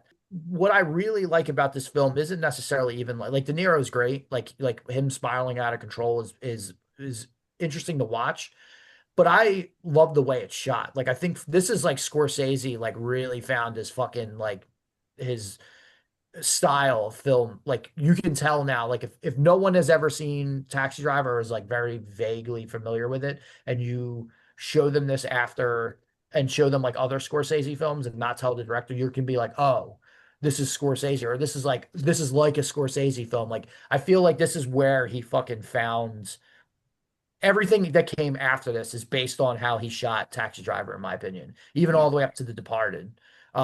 He really found his like, and it's just like it's so gritty. Like there's so many scenes in this film that like turn your stomach just the way that like, and I can only imagine, I wasn't around in the fucking 70s at all, but I can only imagine the fucking New York was gross like this. And you even have like rich like socialites like Scorsese's character where he's like, "Hey, you see that girl up in the fucking window? I'm gonna go blow." You ever see what a gun does to pussy? Like that whole scene, I'm just like, man, this movie's like wild from like start to finish. It's like it's a film. If you call yourself a cinephile and you like haven't seen this, or if this isn't a film that you like admire, you're not a cinephile, in my opinion. Like I feel like Taxi Driver is too important of a film. Uh, and that's my evolution of it. Cause like when I saw it when I was like 12, 13, whatever it was, I thought this movie stunk. But now that I'm like older and appreciate film, like I'm like, this is a film that everyone needs to see.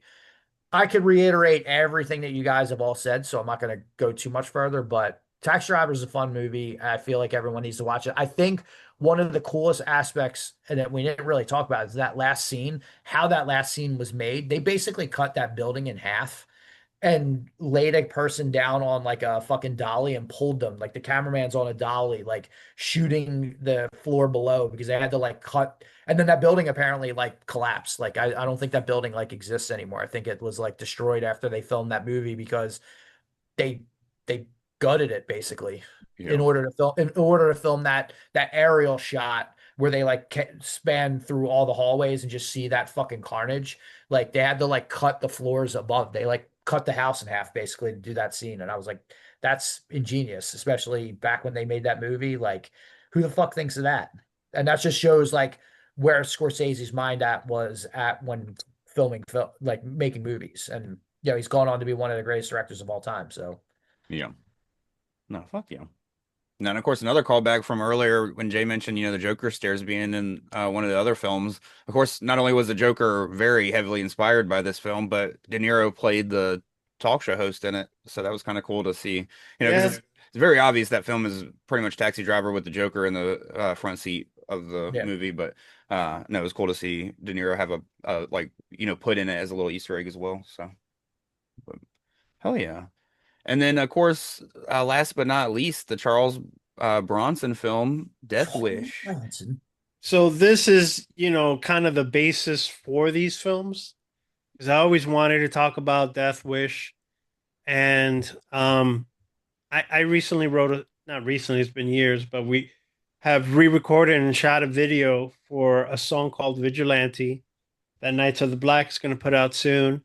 And this is all about this. This is my love letter to Charles Bronson.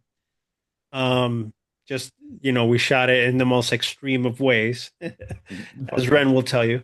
But this is it. This is like the quintessential vigilante film, the greatest vigilante film.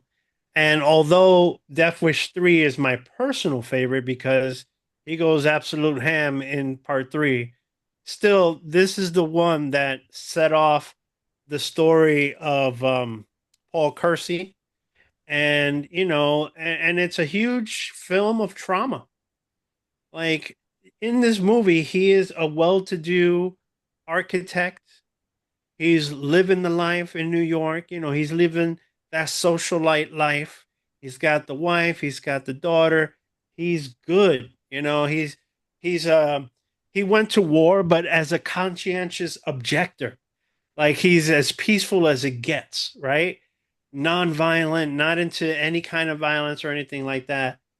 And all of a sudden, he's thrown into this trauma where his wife and daughter are brutally beaten and raped by Jeff Goldblum, of all people, and his band of characters, criminal dudes that he was with, that follow his wife and daughter home and commit this atrocious crime against them.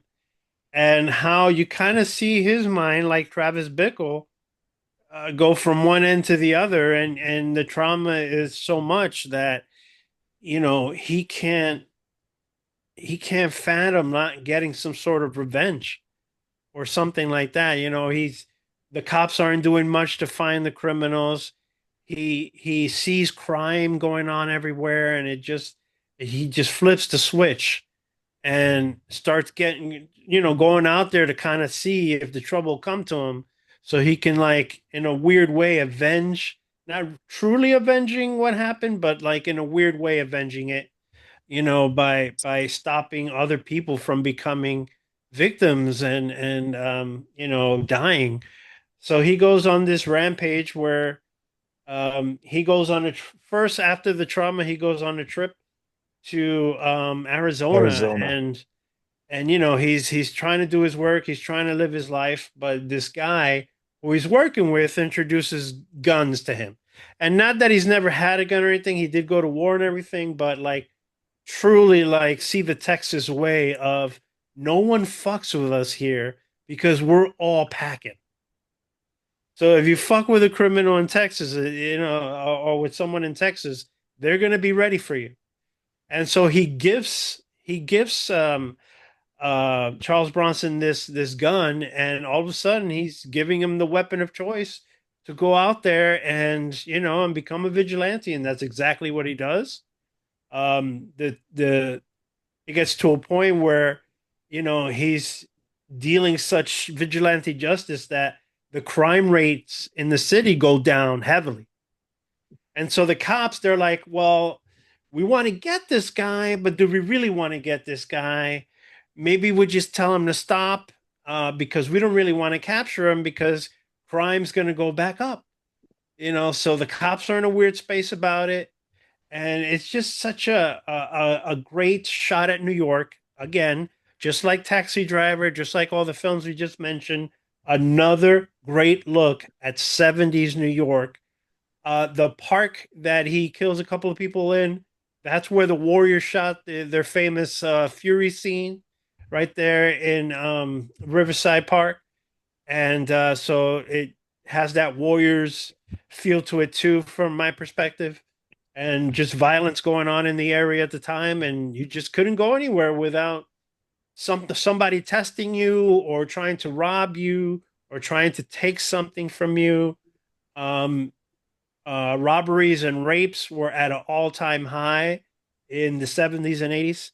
There was a ton of that going on in the city. So this story is true to that, really true to that.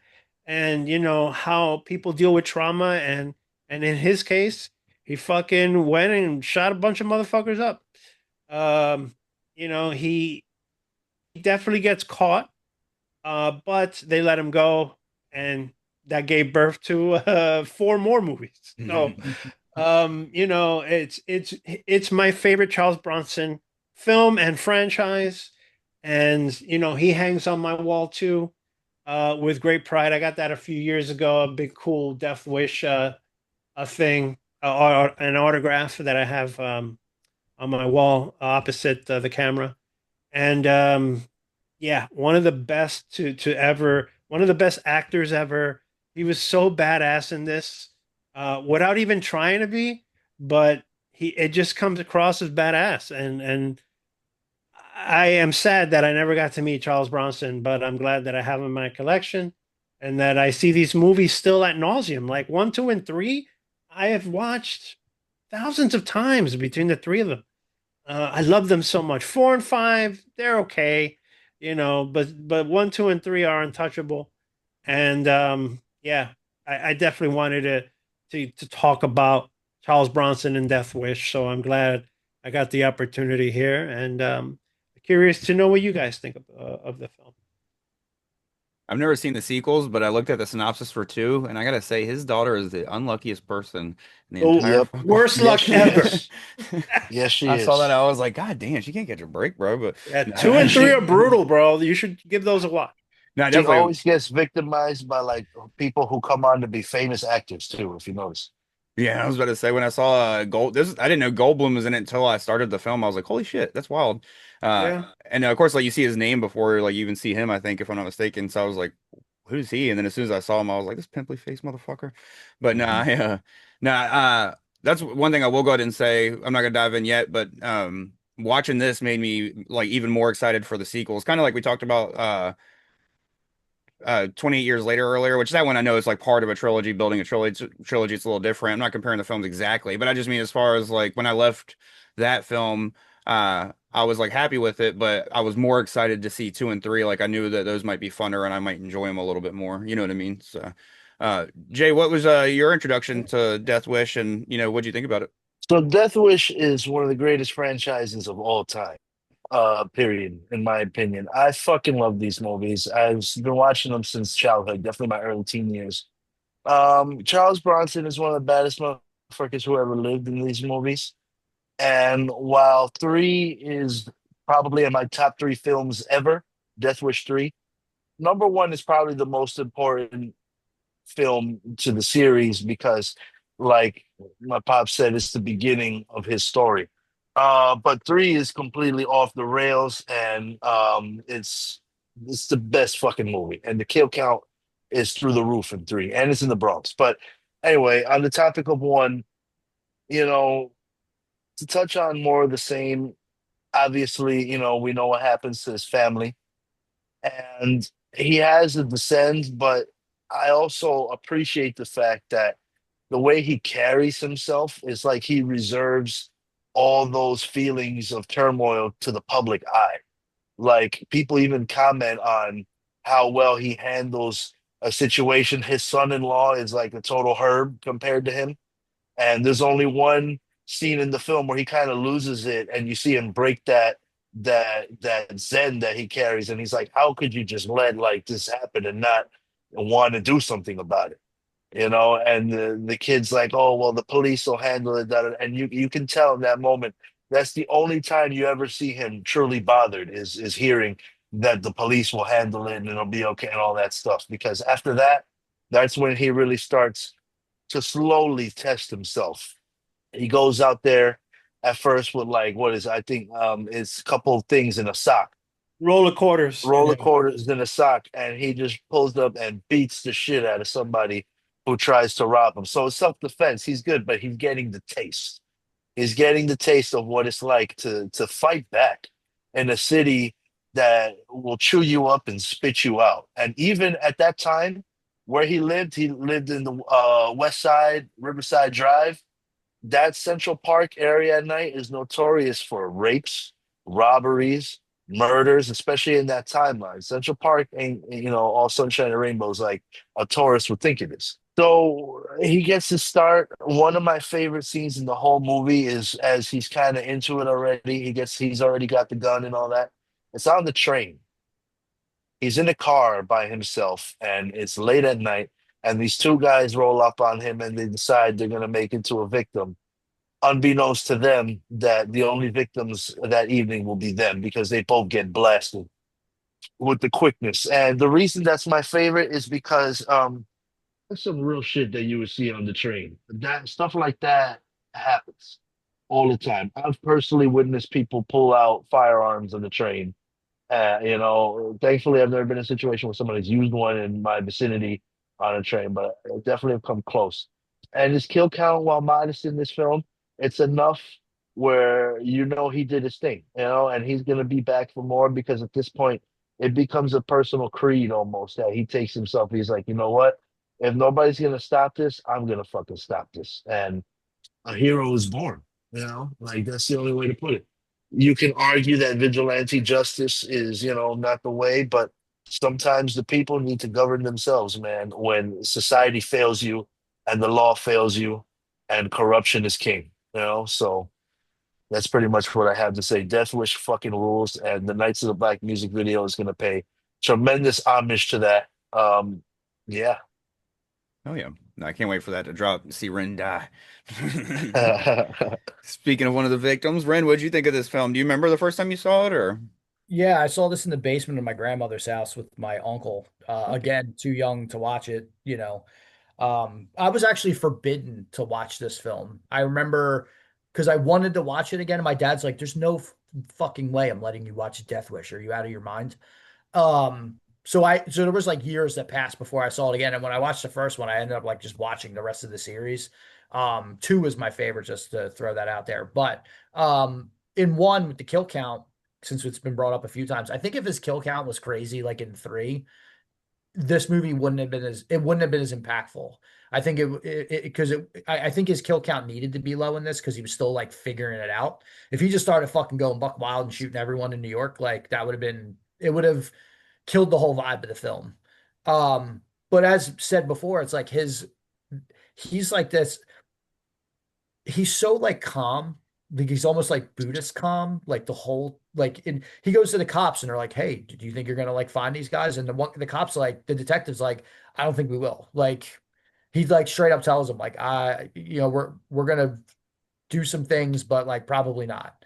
And he's like, he basically like, "Oh, okay," and like doesn't like it, but like there's no like, "What the fuck you mean you're not gonna find it?" Like there's no like freak out. He's just kind of like, and how he talks to everyone throughout the whole thing, it's like the fact that he's hiding it, like I'm like, is he fucking crazy? Like, what is going on right now? Like, I remember like I know where it was going, but at the time, like when I was rewatching it this time, I was like watching it again with a better lens, being like, when is this dude going to snap? Like, why is he carrying himself as easy as he is? And then as the film plays on, you're like, oh, he's already snapped. He just like can fucking hide it. I really like this film because it sets up what comes later. And it's to me, this is also the vigilante film that every vigilante film after that definitely pulls from. Like this is the inspiration this is patient zero for every vigilante film that's like ever happened. Charlie Bronson is fucking awesome. He gets more badass in the sequels. But my favorite scene in the film is the last scene when he's in fucking where's he go? Chicago. He goes to the train station. Yeah, he's in Chicago, and there's people are like fucking with that girl, and he just looks at him and does the like at them, and I'm like, that's the fucking scene of the movie for me. Like he kills all these people and whatnot, but that's the because you're like, oh, he ain't fucking done. Like, and that to me was like, I was like, all right, and that one little scene sells the whole movie for me. Like it brings the whole movie. It's like, so good. Yeah. Oh yeah. As far as like him, the vigilante stuff, I like the scene where he's like walking on the river, like he's on the riverfront, and that one guy's like up top, like following him. And the then first kill, yeah. And I'm like, that scene's great because he's like, he knows it's coming. He's like, oh, this guy's, and he just shoots him. He just like the dude rolls up, he's just like bang, and you're like, oh, okay. And then he just like leaves. I just like how he just leaves all the time. There's just like, he doesn't run really or anything like that. And there's people that hold him down. Like he'll protect somebody, and when the cops come, they'll be like, "Oh, I didn't see where he went," and shit like that. Yeah. And the train scene, he just walks off the train, like, and then people get on and start screaming, but he just like walks away, like, yeah, whatever. But I also like the ending with the cop being like, either you get the fuck out of here and we'll throw this fucking gun in the river, or if you don't, we'll arrest you. I think it was like I'm like, yeah, that's the cops being like, you did our dirty work. Like technically it's wrong, so we really should be arresting you. But if you get the fuck out of here, we'll forget this ever happened. I like that scene because that's from everything that I know about police work in like the 70s and 80s, and not just in New York. A lot of police departments would be like, yeah, take this deal so we don't have to arrest you because you really did something good just the wrong way. So I like that was true that they didn't like he didn't just escape, or he didn't like just get away with it. Like he got caught. Oh, they got him. He was caught, but they were like, off the books. Get the fuck out of here. Like I like that. No, that's probably my favorite scene. That after all that shit, after all the stress he caused the cops, they're like, leave and we'll forget about this whole thing. Yeah. And I feel like if someone was doing that, especially in New York or any of the major cities in the fucking 70s, the cops probably would do the same thing. Yeah. Like if there's no official catch, if the public has no idea that this person's been caught, I feel like a ton of police departments would be like, yo, if you just fucking skip town, we don't know who you are. Yeah. And the press is outside like, yo, we hear you got the vigilantes. Like, nah. Yeah. Another victim. Yeah. Fucking awesome. No, that fucking scene at the train station or whatever. I don't know if it's the train station or I think it's a train that he took to Chicago. I don't think he flew, but the finger gun train. Scene. Yeah, Charles Bronson's the only one that can make finger guns badass. That's for sure. But no, that's like the perfect cherry on top to the film for me for sure, because it's like after all that he's done, like you said, the fact that he's not just gonna like take the one pass that he's got, he's still gonna keep working at it and stuff. But what about you, Travis? You remember the first time you saw this film, and what's your thoughts on it? I don't remember the exact first time, but I remember seeing Death Hunt before I saw Death Wish, uh, which they're unrelated completely. Uh, and I remember like that made me just dig Charles Bronson. So then that led to me, I think I probably saw two or three before I saw the original. And, when it came to the original, I really loved what a good job Bruce Willis did with the character. Um, Man, Eli you guys Roth. are a tough crowd this morning. I Holy was just gonna shit. say, Travis, what the fuck are you smoking this morning? I was gonna Because say, that fuck that version movie. sucked balls. I'm just Eli letting Roth, them. yeah. I'm just letting them go. So Yeah. No, but I remember, similar to, Taxi Driver and some of these things, it's like I think that the character arc is really important. And it wasn't like this was a bad guy that then goes out and like, like if you're used to watching slashers or you're used to watching these things where like, you have like a Jason Voorhees character and he's just like hunting people down and it kind of doesn't matter. That's not what was going on here. So when I first saw this, I was used to kind of these like things that you took the humanity out of it. And in this, there's like all of this bad stuff that happens in his life that kind of pushes him, an otherwise peaceful person who's just existing and like doing his thing. Like, he pays his taxes and he runs a business and he's, like a gentle, kind person. And then he's just like, well, you fucked with my shit and nobody's gonna do anything about it. I gotta go out and do something for myself. And I think that it was what drew me to it. Like I thought that was like a really cool thing. And to see like the humanity, because then you start questioning, like, well, what the fuck would I do if it was my life was impacted in that way? And isn't that like kind of always the question? You like read these like news stories and you're like, well, what would I do in that situation? And it was cool to see him like go out and fucking handle business and to see the evolution of him handling business. And like as he becomes more and more confident, and ultimately it leads to the other films where he's just like, he's just out there fucking shit up and like doesn't even pay it any mind. But it's like initially, like he had a lot of thought into it. It was like such a process and such like a labor to him to like figure out how he was going to do it and like build the method and be methodical about it and do these things while also keeping a low profile. And I think it is cool too how they, even though he does all of those things and like he's nonchalantly just like walking off the train, or he's like encounters the people that he saves and they kind of put on for him, and he still finds a way to like get caught. It's like, so I think like unlike a lot of the other films we've talked about in this where like the cops are just kind of, they don't matter, they're like not doing anything at all. In this, they're like almost doing the wrong thing. Like they couldn't get the people that like assaulted his family, but then they were able to like get him, but then they realized like, hey, we probably should have been investing the same time and energy into getting these guys, and instead you did all of the fucking dirty work for us and we got you because it was easier for us to do that. So we'll give you a pass if you just take off. I think that's cool. I think the dynamic of all these films, like the police in it, I mean, from Fort Apache on, it's like if you evaluate that scenario in all of these films, it's a unique look into what was happening in probably every metropolitan area in the country at this time, but like specifically New York. Um, yeah, so I always really liked this film, and I liked Charles Bronson. I worked with a guy named David Gilmour, like the Pink Floyd guy, who looked exactly like Charles Bronson and behaved like Charles Bronson a little bit, like he planted landmines on his property. So, he was like a vigilante type. He ate popcorn super fucked up, but I always thought it was cool to like work with a dude that looked like Charles Bronson.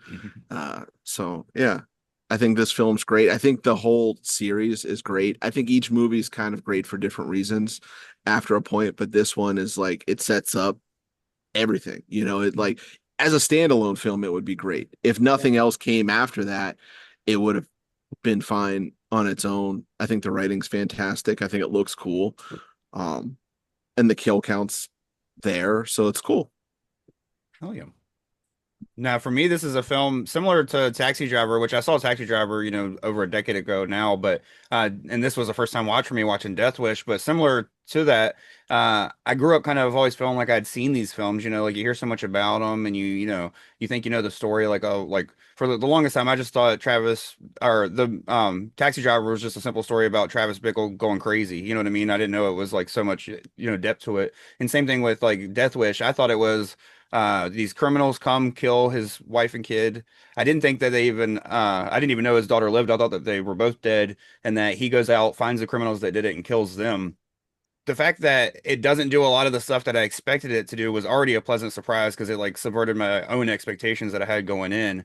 But the fact that he doesn't just become Batman and go out and become a detective and find these people himself, he just goes out there and decides, I'm going to take out all the bad guys if I can't find these bad guys, is one of the things that I really enjoyed about the film and made it like special to me is because of like in all these other situations, you know what I mean? Like, like playing games like Max Payne growing up, which was obviously very heavily inspired by stuff like Death Wish, as the fact, like you're always used to finding the criminals, you know what I mean? Like you're always used to that. Even if he goes out and starts killing bad guys, you expected it to end with him finding Jeff Goldblum or this and that. But at that point, it's he would have to be working with the police or something or doing something to get this information. And the fact that he just, still stays an everyman, his gun work is sloppy. He's not out there John Wicking people and shit.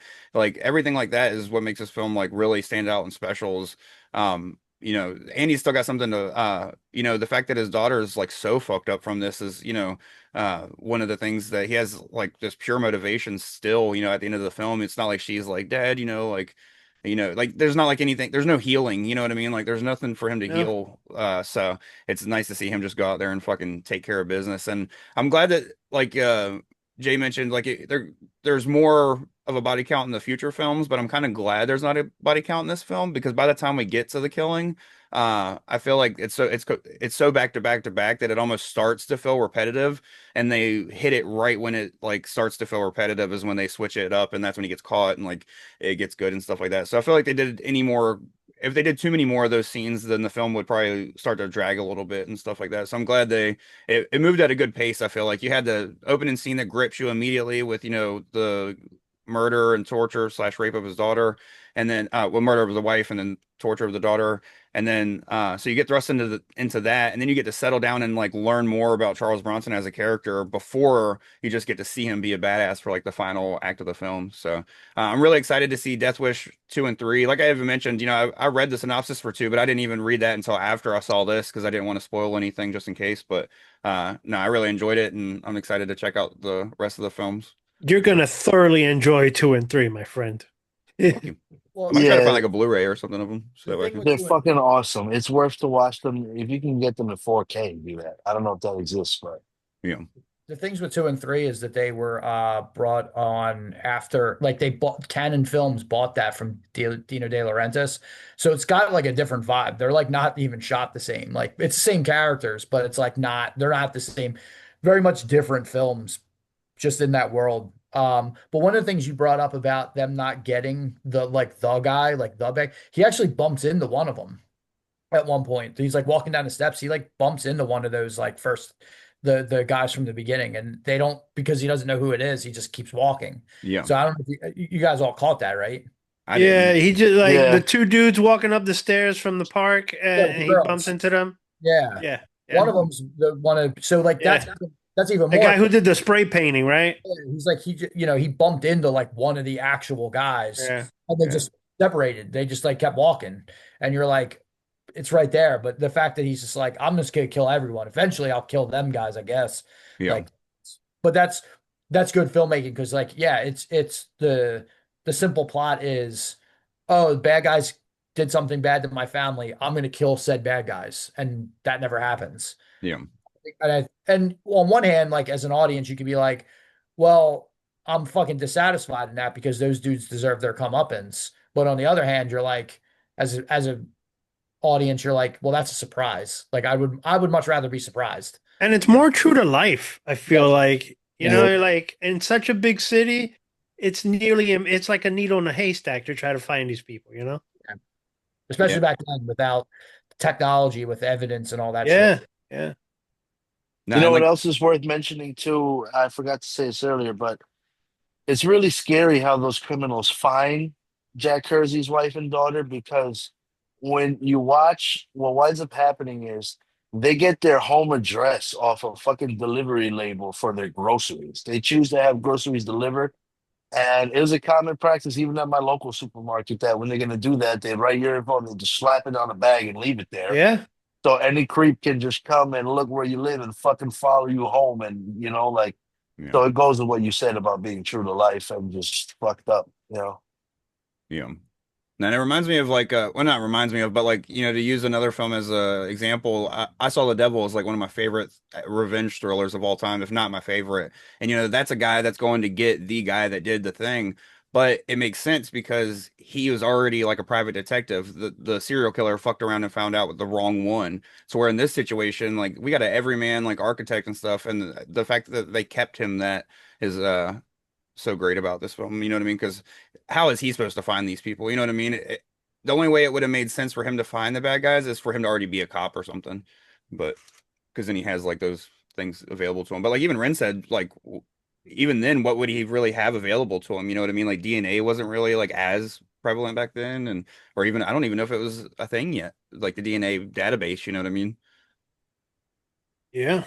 So because I can't remember what year it started and what year this movie came out exactly. Movie But was in 74. yeah, I don't think there was a DNA database. I'm actually Probably not. I'm gonna Google it real quick. Or even if there was, it wasn't fucking good. Yeah, it wasn't like it is now, for Yeah. sure. Yeah, now if you sneeze, you get fucking arrested for a crime That's it. that you didn't even commit in 1984. You can't even jerk off in a subway bathroom anymore. Yeah. No, it didn't start The till nerve. We used to be a proper society. I That's think right. saying like 1995 is when it started. So yeah, it was. So for the New Yorkers, I've always had this question: when or what would you attribute to the change from that old scary like stereotype New York to like what fucking New York is now? NYU, once Giuliani. they started fucking, well, that's another way to put it. Yeah, NYU started when buying up everything and fucking Well, that's everything. one piece of it. Yeah, big money has come, like even bigger money has come to New York, you know. but what like But when did it all change? And but I feel like the change really truly started, especially with Times Square and all that stuff, when Giuliani was in power and the mayor of New York. Like he really, you know, crime was a little less because he was so strict with the cops being out there full force and enforcing the law. And his main thing was to clean it up. And for a while, I'm not gonna say New York was ever truly clean, but it was cleaner.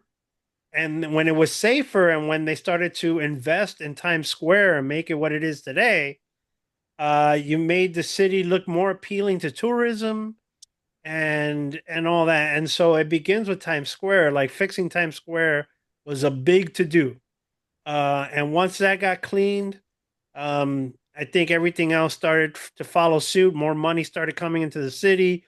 Richer people would send their kids to live here or live here themselves.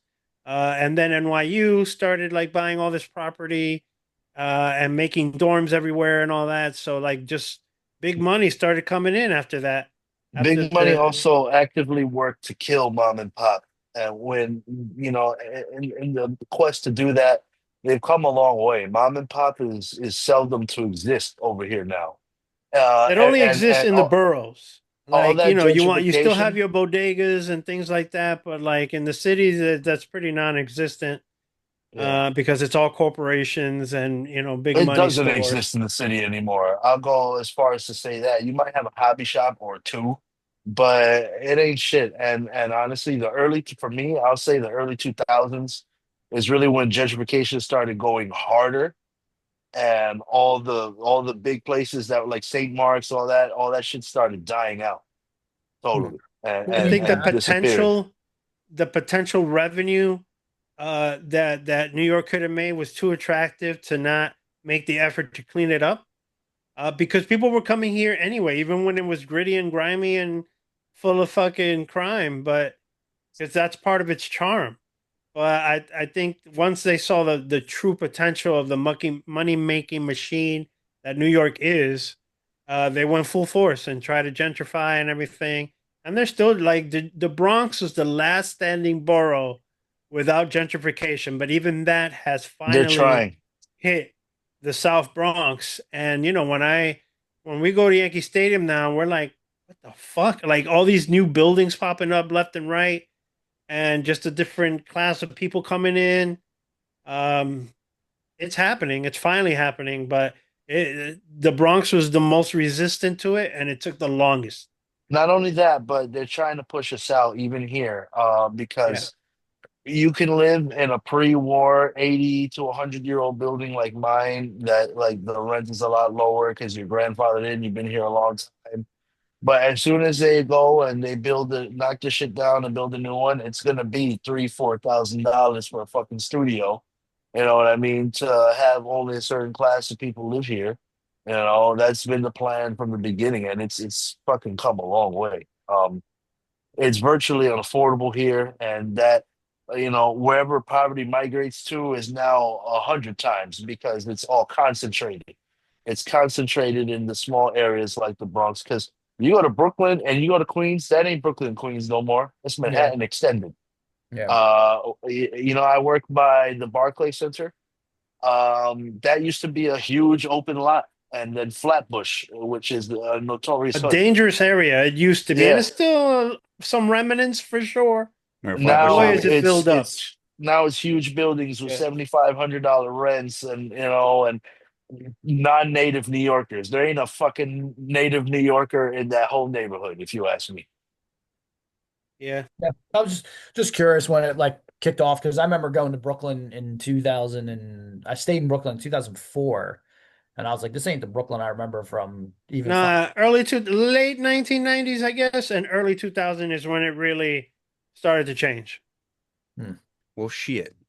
You think you want them to bring you better stuff, but at the same time, it's like you can't kill everybody's fucking businesses and shit. So Businesses, people who lived in those areas that got pushed out, and God knows where they ended up. Well, Like I guess a lot of people went to Yonkers or whatnot, but even Yonkers is starting to come up now too. So that's the problem with that. I mean, I don't want to turn this into a political thing, but like that's the problem with any city is like these oh, yeah. corporations come in and they push out the charm. Like these yeah, people that help build that city get thrown away like real fast for, a dollar. And it sucks because like if I go to New York, if I go to Philly or Chicago or LA or San Francisco, any of these fucking cities, I want to see that. I want to see the personality. I don't want to go to a city and be like, oh, this just looks like the fucking city I just left. Like, Yeah. and that's boring to me. It's like Nashville's doing the same thing. I'm not like a country person, but Nashville had some fucking heart. Like it very much looks a certain way. And like everyone tells me that like, oh, if you go now, it like doesn't look like Nashville even from 10 years ago. And so you're like, you're even ruining the fucking Midwest cities. Like, Yeah. well, that's what I hate about all this, bro. Like, even though those movies were set in dangerous areas, I grew up in those, man. Like, yeah. that's what I know. That's the New York I love.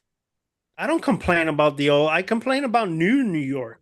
Mhm. Yeah. That's like pretty and like it's lost its true charm, especially and now the boroughs are losing their charm. And even though the Bronx resisted the most, and the Bronx is always going to be the Bronx, no matter how pretty you make it, it's still compared to then lost a lot of charm Yeah. Yeah, the and a Bronx is lot the of only identity borough. and all that. It's the only borough you could put a luxury building, and then as soon as you open it, you got piss in the elevator and fucking garbage and shit. And It homeless is what it people right is. outside begging Yep, for change and yep. crackheads running around. Yeah, still has that, and that's you're not gonna kill that ever in the Bronx. But like They sure have, tried to push that out. There's certain areas they can't do anything with, like 149th, where all the opioid epidemic is. It's kind of like the Kensington of the Bronx. Fentanyl. Yeah, but rest of it, they're trying for sure. Yep. Only difference now is the hobos are shaking you down outside of a Red Robin instead of a Geno's It's not Pizza. about Starbucks and shit. Or, Give me some bottomless True. fries, you piece of shit. Yo, I Very true. had a fucking crackhead one time try to force me to buy them lunch. You know, obviously I'm from out here, so I know not to feed into the games. But like this person came up to me, yo, I want a slice, I want pepperoni rolls, I want a soda, buy it for me. I'm like, fuck you. Like, do I look like I work there, bitch? Well, hell yeah, this was a fun chat. And those were four fun movies. I was glad to, see it. Like I said, I'd seen Taxi Driver, but the other three were all first time watches. So I'm glad I got them all in. Definitely got to check out Fort Apache, Wren. That was, Yeah, it's on the list. I wanted to watch it, and everything I've heard about it makes me fucking feel like I missed out a lot. So, oh yeah. We're gonna rank them.